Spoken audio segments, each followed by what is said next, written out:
Hello everybody and welcome back to my channel. This will be my third deck list in the series that I'm doing. This one is my newest deck that I built.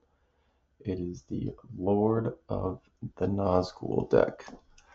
So Lord of the Nazgul, this is the holiday Lord of the Rings edition. Lord of the Nazgul, 3 blue-black, legendary Wraith. As flying, Wraiths you control have protection from ring bearers. That's not really that big of a deal. Big part of this is whenever you cast an instant or sorcery spell, create a 3/3 black Wraith creature token with menace. Then if you control 9 or more Wraiths you control have base power and toughness 9/9 until end of turn. So as you can tell, this is a spell slinger deck. We're basically trying to get out as many Wraiths as we can and get their base power and toughness 9/9. As you'll see, there are other ways. The 9 Nazguls are in this deck as well, and they can get pretty big, pretty quick. So to start, we'll start with our lands. So this deck has 33 lands.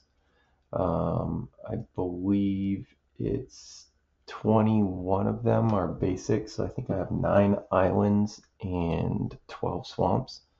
So 1, 2, 3, 4, 5, 6, 7, 8, 9. 9 islands. 1, 2, 3, 4, 5, 6, 7, 8, 9, 10, 11, 12. I'm gonna have to swap that out. That drives me nuts. I like having different lands, basic lands, so I'm gonna have to find a different swamp for that. So yes, so 21 basics total. This deck has a very low average mana cost. So the average mana cost in this deck is only 2.37. There are only like 10 cards that have a CMC of 4 or more. So there really isn't a need to have the 38 lands. In my opinion, there's also several mana rocks that you'll see as we progress through. But for the non-basic lands that we have the Agna Quelle. I'm sorry, Avatar fans, if I'm butchering it. So it enters tapped unless you control a basic land. You can tap for blue, or you can tap 2 and a blue, tap it to draw a card and discard. So to help with a little bit of card draw. Cabal Coffers, tap 2 and tap it to add a black mana for each swamp you control. So you can, gather up some black mana pretty quick. We also have what is it called in here?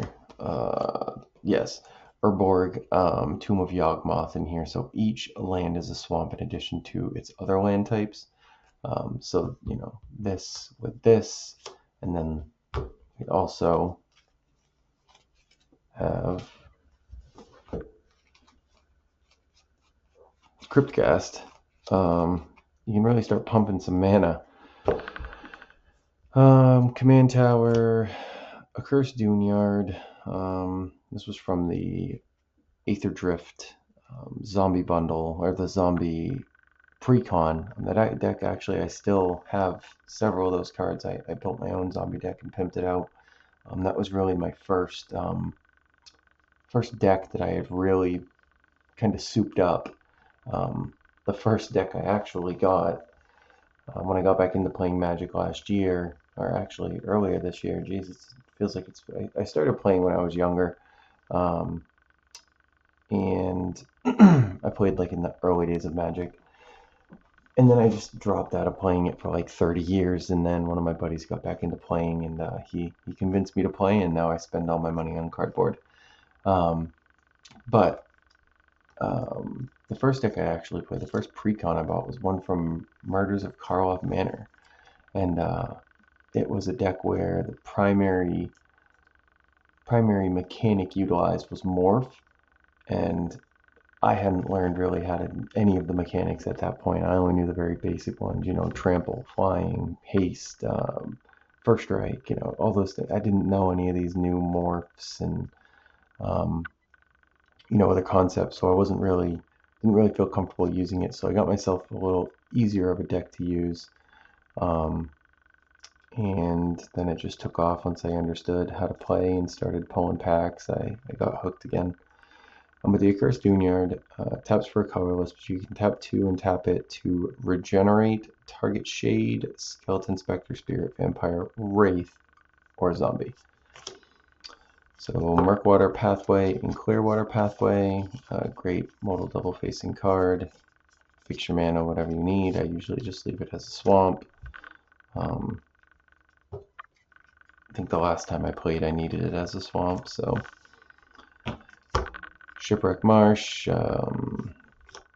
Drowned Catacomb, Watery Grave, Underground River, Choked Estuary, it's a reveal land, and Path of Ancestry, so you're going to be casting a lot of Wraiths.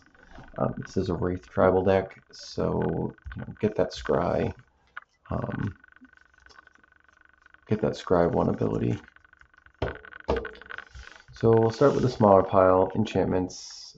This deck's only got 2 enchantments. Call of the Ring, 1 of the black. At the beginning of your upkeep, the ring tempts you. Whenever you choose a creature as your ring bearer, you may pay 2 life if you do draw a card. So the ring tempting you is big in this deck. The Nazguls, so I'll explain the Nazguls in a minute, but the ring tempts you is important in this deck because it can really make your Nazguls get big fast. And then Kindred Discovery. As it enters, choose a creature type. You're going to choose Wraiths. Whenever a creature you control of chosen type enters the battlefield or attacks, draw a card. So you're going to be creating tokens. It's a creature and doesn't specify non-tokens, so you can get card draw off of that. And card draw is going to be important because this deck has a pretty low mana cost. So, you know, you're going to be trying to cast sling spells as much as you can, and it's really hard to top deck this, to you know, be top decking the whole time. So next we will move on to our artifacts. So Soul Ring, that's the new Avatar one from the Commander Bundle, which the Commander Bundle was a great deal. I got a pretty good one. I got a Deadly Rollick and a Worldly Tutor. If you haven't seen them already, they look pretty sharp. So that's the Deadly Rollick and the Worldly Tutor. One of the Fierce Guardianship, but I can't complain. So Soul Ring, the One Ring, so 4 indestructible. When the One Ring enters the battlefield, if you cast it, you gain protection from everything until their next turn, and you know, at the beginning of your upkeep, you lose 1 life for each burden counter. Put a burden counter on the One Ring and draw a card for each burden counter on the One Ring. So some card draw. Arcane Signet, Commander Sphere, Talisman of Dominance, and one of the new Avatar cards as well, Bender's Waterskin. Untap this artifact during each other player's untap step. Taps for 1 of any mana. So as I was saying, you know, there are several 1-drop spells in here. You know, utilize this to cast a spell each opponent's turn. Continue to create your Wraiths. You know, take advantage of this. It's a pretty cool card. I haven't used it yet in a game. I just put it in a couple days ago. Haven't had an opportunity to use it, but it's a pretty cool card. I like that. It should be fun to try to utilize. So we'll get to the creatures next. So I do have 9 Nazguls in here. So for those of you that don't know the Nazgul and are wondering why I have duplicates of the same card in here, let me explain. So Nazgul, 2 and a black is a Wraith Knight. Has Death Touch. When Nazgul enters the battlefield, the ring tempts you. Whenever the ring tempts you, put a +1/+1 counter on each Wraith you control. A deck can have up to 9 cards named Nazgul. It's a 1/2. But when you cast it and it enters, the ring tempts you. So as far as I understand, you're immediately putting a +1/+1 counter on it. So really it's a 2/3 when you cast it. Let's say you have 3 Nazguls on the board, the ring is tempting you 3 times. You're getting +1/+1, +1/+1, +1/+1 for all your Wraiths. So you can have 9. So I have the 9. I don't have all of the different 9 Nazguls. Got those. That's my foil one. That one. That one. So I don't have all of the different printings of it. It wasn't that big of a deal to me. But there are the 9 Nazguls. Next we have our other creatures. So really this is a almost completely true tribal deck aside from the Cryptghast. Cryptghast is the only creature in here that is not considered a Wraith. So Cryptghast, 3 and a black. It has Extort. Whenever you cast a spell, you may pay a black. If you do, each opponent loses 1 life and you gain that much. But as an ability, whenever you tap a swamp for mana, add a black to your mana pool. So you're basically, for each swamp you tap, you are getting 2 black to your mana pool. If you have Urborg, Tomb of Yawgmoth on the board, all of your lands are swamps. And then Cabal Coffers can be used as well to get yourself more for all your swamps. So as you can see, you can really pump some mana. Oh, and I didn't realize this, but a Cursed Doomyard also has Spirit on it, and Cryptghast is a Spirit. Anyway, Cryptghast. Next we go into, these are all either Wraiths or Shapeshifters, Changelings, that are creatures that have Changeling, which can be considered Wraiths. So the Canoptek Wraith, geez, it's 3 colorless, 2/1 Wraith. It can't be blocked, and it has Transdimensional Scout. So whenever it deals combat damage to a player, you can pay 3 and sack it. If you do, search your library for up to 2 basic land cards with the same name as a land you control, put them on the battlefield, tapped, and shuffle.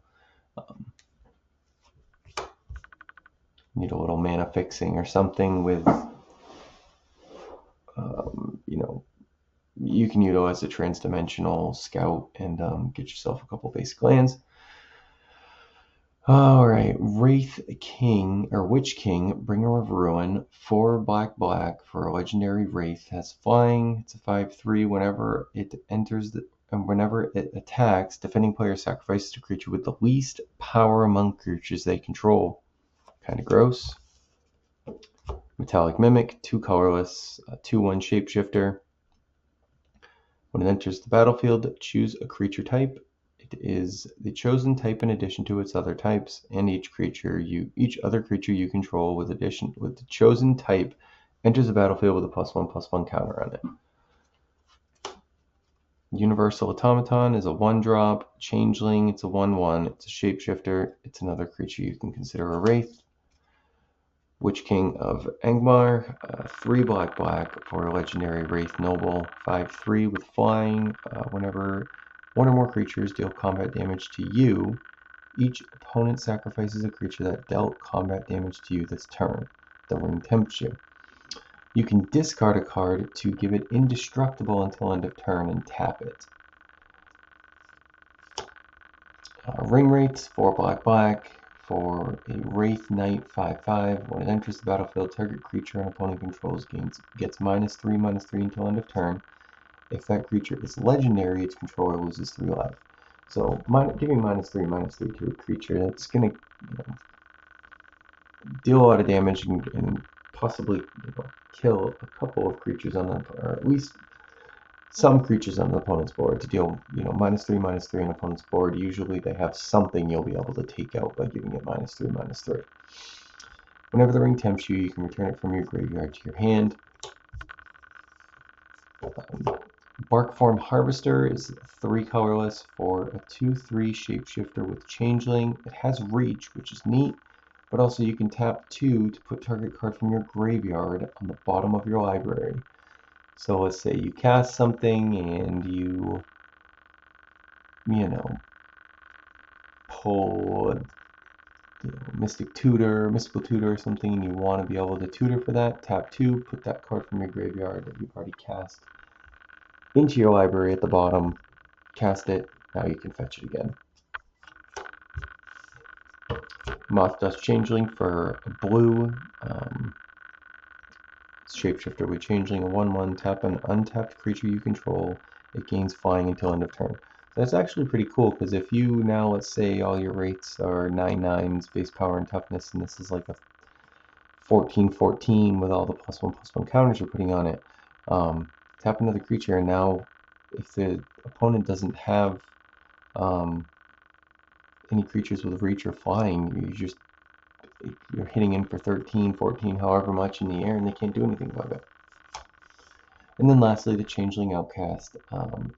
Black for a 1/1 Changeling. It can be blocked and it cannot block. So again, you get these two on the board, tap something, now this can't be blocked, is hitting them for however much, and this is up in the air and maybe they can't block it either. So you can kind of see, the point of this deck is all these small little changelings here. We want to get them to be big boys by using Lord of the Nazgul's ability, getting the 9/9 or getting the 9 Wraiths on the board, and giving them 9/9 base power and toughness. Something that I did have in my consider pile was Street Wraiths. It's a little bit pricey. It's 3 black as well for a 3/4, but it has Swamp Walk, which again, a lot of people play decks that have at least black, usually have black in them. It's pretty common. And it also has cycling, pay 2 life. You can discard it to draw cards. So, been considering it. Haven't found a spot where I want to put it yet. All right. So we'll get back into the nitty gritty. So this is the bulk of the deck right here. The spells. We have 15 sorceries and 24 instants. So as you can see, these are a pretty big portion of the deck. This is, almost 40 cards of the deck are spell slinging. So we will start with the sorceries. Demonic Tutor, 1 in the black, search library for a card, put it in your hand and shuffle. Personal Tutor, blue, search your library for a sorcery card, reveal it, then shuffle and put it on top.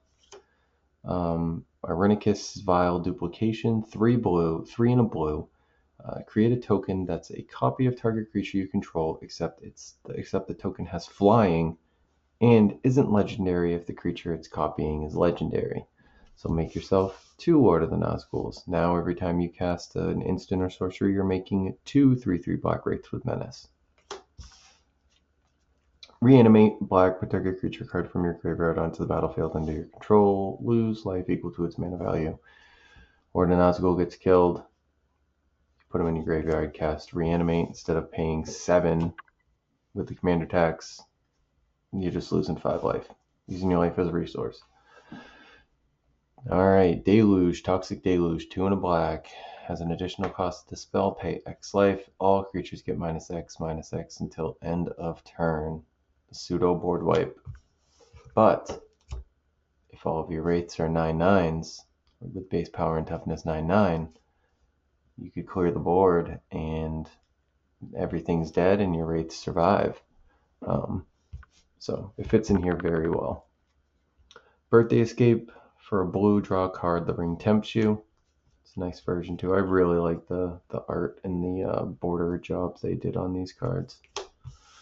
Portent, for For a blue, look at the top 3 cards of target player's library, then put them back in any order. You may have that player shuffle their library. Draw a card at the beginning of the next turn's upkeep. So just get a little way to control the top of another player's board, know what the cards they're getting. You know, look, and their next 3 cards are Psych Rift, Demonic Tutor, and something else. Like, yeah, no, we're shuffling that up. Feed the Swarm. 1 in the black. Destroy target creature or enchantment an opponent controls. You lose life equal to that permanent's mana value. Ring Wraiths. 1 blue-black for Ring Sight. Sorry, not Ring Wraiths. Ring Sight. The ring tempts you. Search your library for a card that shares a color with a legendary creature you control. Reveal it, put it into your hand, and shuffle. So another tutor, with a little bit of stipulation to it that you need to have a legendary creature on the board. But nonetheless, you can choose any card with it. Serum Visions blue, draw a card, scry 2. Sam's Desperate Rescue. Return target creature card from your graveyard to your hand. The ring tempts you. Quasi-duplicate. 1 blue.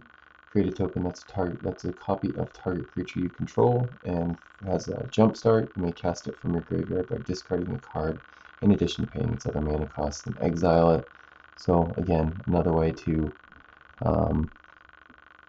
cast this, make a copy of one of your Wraiths. You're making a Wraith from casting a sorcery, and you're copying, making another Wraith, and then when you are making 2 Wraiths for the price of 1, basically you're making a copy of 1, and you're getting 1 off of the trigger from Lord of Nazgul. Raise the Palisade. 4 in a blue, choose a creature type, return all creatures that aren't the chosen type to their owner's hands. So essentially, Cyclonic Rift, but not, I guess. If the opponent does happen to have a Wraith on the board, then it won't return it to their hand, and it's only at sorcery speed and not instant speed. Unearth black, return target creature card with mana value 3 or less from your graveyard to the battlefield. You can also cycle it, but this can help getting your Nazguls back on the board if they get killed. And then Raven Form, 2 in a blue, exile target artifact to creature. Controller creates a 1/1 blue bird with flying. As Foretell, for a blue, during your turn you may pay 2 and exile this card from your hand face down. Cast it later on for its Foretell cost. So some creature removal or artifact removal, which is nice to have that flexibility, right? So we'll move to the instants. As I said, this is the bulk. More instants in here than there are lands. So start off with Snap, 1 in the blue, return target creature to its owner hand, untap up to 2 lands. So you can use this to get rid of a blocker or protect one of your creatures from being destroyed. Pongify, for a blue, destroy target creature, it can't be regenerated. Controller creates a 3/3 green ape creature token. Dark Ritual, add 3 black mana to your mana pool. Not dead after all, for a black instant. Until end of turn, target creature you control gains when this creature dies. Return it to the battlefield tapped under its owner's control and create a wicked token attached to it. Just the way you're attacking, and you can some protection for your commander. Or one of your other legendary Wraiths, just some protection to put it right back on the board and make it bigger than it was. Swan Song, for a blue, target or counter target enchantment, instant, or sorcery. Controller creates a 2/2 blue bird. Rapid Hybridization, for a blue, destroy target creature, can't be regenerated. Controller creates a 3/3 green frog wizard creature token. So as you can see, some of the good old-fashioned blue counter and removal for 1 cost, it gives them a creature token, but depending on what you're countering or what you're destroying, that payoff is probably going to be worth it. Deadly Rollick, 3 in a black, It's an instant. It is the one of the commander cards that, or one of the cards that you can cast for free if your commander is in play. Exile target creature. So some more removal. Some cantrips now. So consider for a blue, surveil one and draw a card. Counter spell pierce for a blue, counter target non-creature spell unless its controller pays 2. Flusterstorm for a blue, counter target instant or sorcery spell unless its owner pays 1 with Storm. Saw in half, 2 and a black. This one's very wordy, but basically you're cutting one of your creatures in half, dividing their base power and toughness by 2 and by dividing it in half and rounding up.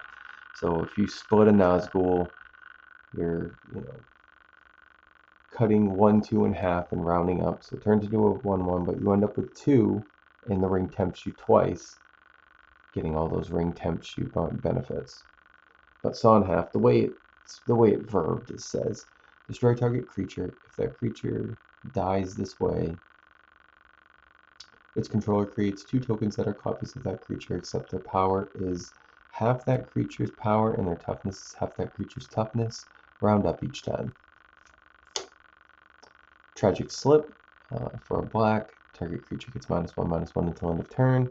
It has Morbid. That indicates that creature gets -13 until end of turn if a creature died. And it's not just your creature, it's any creature died this turn. So again, giving something -13, it's probably gonna kill it. Shadow of a Doubt. So it can either be for blue-black or blue-black. Players can't search their library this turn, and you can draw a card. So a great way to kind of nullify someone's demonic tutor and also give yourself some card draw. Defile for a black, target creature gets -1/-1 until end of turn for each swamp you control. Again, so we got Urborg, Tomb of Yawgmoth out. Now all your lands are swamps. Misdirection, 3 blue, but really its use is for its alternative cost of exiling a blue card from your hand rather than paying its mana cost. It's essentially a deflecting swap for blue. Change the target of target spell with a single target. Hellish Rebuke for 2 and a black. Until end of turn, permanents your opponent's control gain. When this permanent deals damage to a player who cast Hellish Rebuke, sacrifice this permanent. You lose 2 life. So if somebody's swinging out at you and you don't want to block, you want to keep your board state with all your Nazguls and your Wraiths, cast Hellish Rebuke, and boy, are they going to regret it. Imp's Mischief, another deadly swat, essentially for a deadly swat, deflecting swat for black, or this one's for black. Change the target of target spell with a single target. You lose life equal to that spell's mana value. Chances are it's definitely going to be worth it. Strix Serenade for a blue, counter target artifact, creature, or planeswalker spell. Its controller creates a 2/2 bluebird creature token with flying. Dispel, counter target instant. Negate, 1 in the blue, counter target non-creature spell. Brainstorm for a blue, draw 3 cards, then put 2 cards from your hand on top of your library in any order. Mystical Tutor for a blue, search for an instant or sorcery, reveal it, shuffle your library, put it on top. Psych Rift, return target non-land permanent you don't control to its owner's hand. You can overload it for 6 in a blue to change the word target to all. And last, just your standard traditional your traditional counter spell for blue. So like I said, this is my newer deck that I've made. I've played it a handful of times. I beat my buddy with it. And I played it on Spell Table, and it did all right. But I really haven't played it too many times yet. I haven't had a chance to. Things have been a little busy. My wife started a new job. and you know, holiday season, everything like that. So it's been a little crazy. Haven't been able to play it too much yet, but I'm hopeful I'll be able to get a few more games in with it. But you know, I'm pretty happy with it. I think it's fun. It's a fun way to play. It's a lot different from my Nekusar or similar with Muldrotha as we are. I'm putting creatures on the board and turning them sideways. My first like spell slinger deck, so it is kind of it'd be kind of fun to play where I'm just throwing things out on the board, casting spells, feeling like a wizard and shit. I'm just kidding. But yeah, thank you for those of you that do watch this video. If there's anybody, please feel free to check the comments for the Mox Field listing of the deck. Let me know kind of how your Nazgul deck looks, anything you think I should change.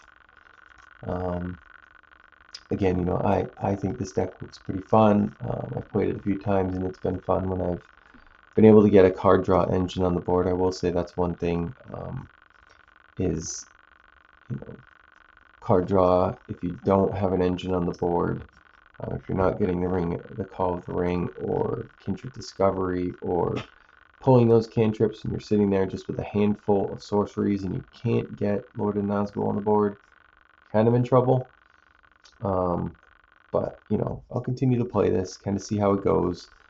If I make any changes, maybe I'll redo this video. But so this deck, like I was saying before, 33 lands, 10 artifacts, 2 enchantments. There are 20 creatures in here, 15 sorceries, and 24 instants. So yeah, let me know your thoughts in the comments. If you are watching this before Christmas, happy holidays, Merry Christmas to you and yours. If you don't celebrate, Happy New Year, or happy whatever you celebrate. I am going to do my Kaalia deck next, Kaalia of the Vast, so when I get a chance to sit down and go through that one with you guys, I will post it. But thank you very much for checking out my channel. Feel free to check out my Nekusar and Muldrotha deck lists. I also did an unboxing of the Spider-Man gift bundle. I was going to do one for my Commander bundle for Avatar, and I literally was so excited I ripped it open and then realized I didn't even record. So kind of bummed about that, but it is what it is. But yeah, thank you very much for watching, and hope you all have a good day.